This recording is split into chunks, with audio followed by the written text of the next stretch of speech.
सरलता से भगवान रिझ जाते हैं। भोले को भगवान हुआ है। भोले का भगवान होता है। कुटिलता से चतुराई से भगवान रिझते नहीं है। जहाँ सरलता आ जाती है वहां भगवान रिझ जाते हैं। एक भजन बोलने फिर आगे थोड़ी सी टाइम हो गया का।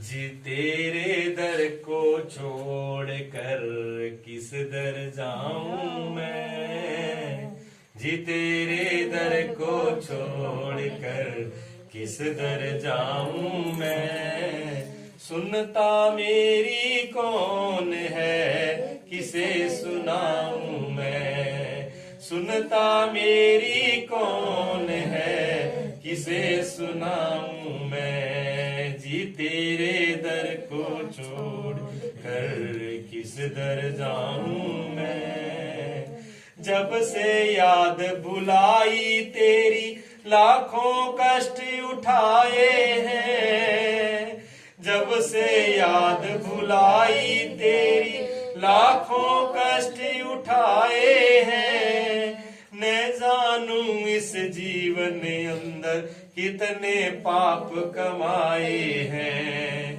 न जानू इस जीवन अंदर कितने पाप कमाए हैं, हूँ शर्मिंदा आपसे, हूँ शर्मिंदा आपसे क्या बतलाऊं मैं, जी तेरे दर को छोड़ कर किस दर जाऊं मैं, सुनता मेरी कौन है किसे सुनाऊं मैं, जी तेरे दर को छोड़ कर किस दर जाऊं मैं, मेरे पाप कर्म ये तुझसे प्रीत न करने देते हैं, मेरे पाप कर्म ये तुझसे प्रीत न करने देते हैं, जब चाहूं मैं मिलूं आपसे घेर मुझे ये लेते हैं, जब चाहूं मैं मिलूं आपसे घेर मुझे ये लेते हैं, हे सतगुरु जी आपके, हे सतगुरु जी आपके कैसे दर्शन पाऊं मैं, जी तेरे दर को छोड़ कर किस दर जाऊं मैं, सुनता मेरी कौन है किसे सुनाऊं मैं, जी तेरे दर को छोड़ कर किस दर जाऊं मैं, है तू दाता कर्म विदाता तुझसे सब वर पाते हैं, है तू दाता कर्म विदाता तुझसे सब वर पाते हैं, ऋषि मुनि और योगी सारे तेरा ही गुण गाते हैं, ऋषि मुनि और योगी सारे तेरा ही गुण गाते हैं, तुम हो दाता नाम के, तुम हो दाता नाम के भेद पाऊं मैं, जी तेरे दर को छोड़ कर किस दर जाऊं मैं, सुनता मेरी कौन है किसे सुनाऊं मैं, जी तेरे दर को छोड़ कर किस दर जाऊं मैं, जो बीती सो बीती लेकिन बाकी उम्र संभालूं मैं, जो बीती सो बीती लेकिन बाकी उम्र संभालूं मैं, जीवन बाकी है ये मेरा इसको सफल बना लूं मैं, जीवन बाकी है ये मेरा इसको सफल बना लूं मैं, छींटा दे दो ज्ञान का, छींटा दे दो ज्ञान का होश में आऊं मैं, जी तेरे दर को छोड़ कर किस दर जाऊं मैं, सुनता मेरी कौन है किसे सुनाऊं मैं, जी तेरे दर को छोड़ कर किस दर जाऊं मैं, जी तेरे दर को छोड़ कर किस दर जाऊं मैं, जो सरलता में है। बोलिए सतगुरुदेव भगवान की जय। सरल भाव जिसके अंदर आ जाता है वो तो उसकी शरण में, उसके अलावा उसका दर है भी कहाँ, उसके अलावा उसका है भी कहाँ। जो ज्यादा चतुर, जो ज्यादा दिमाग लगाते हैं वो जगह जगह ठिकाना ढूंढते हैं, वो ज्यादा घोड़ों पे सवार होते हैं। ज्यादा एक ही घोड़ा पर चढ़े, वो घोड़ा छोड़ो मोटरसाइकिल है, एक ही मोटरसाइकिल पर सवारी होती है कि 2-4 इकट्ठों पर हो जाती है, एक पर ही होगी नहीं। तभी तो कहा है 2 घोड़ों की सवारी नहीं होती, ज्यादा इधर उधर भागने से नहीं होता। एक ही जहां पूरा दृढ़ विश्वास आपके हृदय से पहले परख लो, ठोक लो एक बार ही भी ये सही है कि गलत है।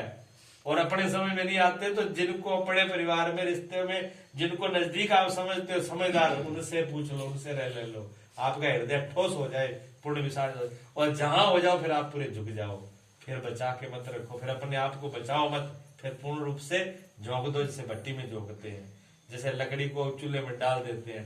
जब लकड़ी चूल्हे में गिर जाती है तो फिर क्या होता है, फिर लकड़ी को कुछ नहीं करना होता।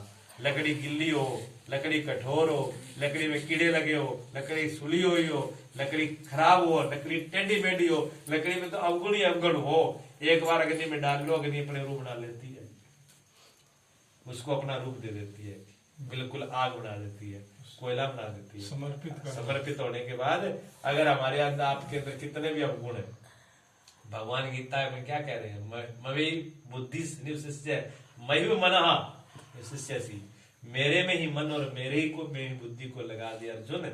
इसके बाद तेरा निश्चित हो, कितने तूने पाप किए हो, बार में देख के अंदर आई, आपने कितने पाप किए हो, कितना बड़ा तू पापी हो, निस्संदेह ही तुम्हारा अध्याय हो, इसमें कोई संशय नहीं है। निश्चित कोई भी इसमें संशय नहीं है। आप एक बार मुझे समर्पित तो करो, मैं सब पापों से तुम्हें मुक्त कर दूंगा। जब अग्नि लकड़ी के सब पापों को मुक्त कर देती है तो क्या भगवान में इतनी भी ताकत नहीं है कि वो हमारे पापों को नहीं मुक्त नहीं कर पाते। हम समर्पित हो ही नहीं पाते लकड़ी की तरह। लकड़ी की तरह अगर हम समर्पित हो जाएं, अपने आप को सौंप दे, मिटा दें, तो फिर हम हमारे जन्म जन्मांतरों के पाप ऐसे हो जाएंगे जैसे पुराने कबीर साहब कहते हैं, जब ही नाम हृदय धर्यो भयो पाप को नाश, जीव चिन्हगारी आग की पड़ी पुराने घास। पुराना घास में एक चिन्हगारी लगाने की दे रहा है, फिर जल करके भस्म हो जाता है। इससे हमारे पाप भस्म हो जाएंगे अगर उसका जब वो आ जाता है। अपने आप को जब पूर्ण रूप से पूरी सरलता से, सद्भाव से, सद्भावना से अपने आप को हम समर्पित कर तो दें, फिर तो कुछ बचता ही नहीं है। वो तो आगे पीछे पीछे फिरता है, घूमता है जी। ये तो सबसे बड़ी बात है। तो वो देख लो वृंदावन में आपने सुनी होगी कथा, जज महात्मा जी हो गए थे, जज, उनको जज नाम से पुकारते थे, जज साहब। आपने मोबाइलों पर भी आ जाती है और भी उनका प्रसंग चलता है। वो हकीकत बात है, घटना ऐसी नहीं है, हकीकत है जी, बिल्कुल सचमुच की घटना है। उनको वृंदावन में कहते जज के नाम से पुकारते थे, लेकिन लोग, किसी ने कभी एक बार पूछ लिया आप जज कहते क्यों है, किसी बंदे जग जज तो सारा ही कहा, पर जज ने कह क्यों है, केरोड़ो है, ये किसी को कम पता था।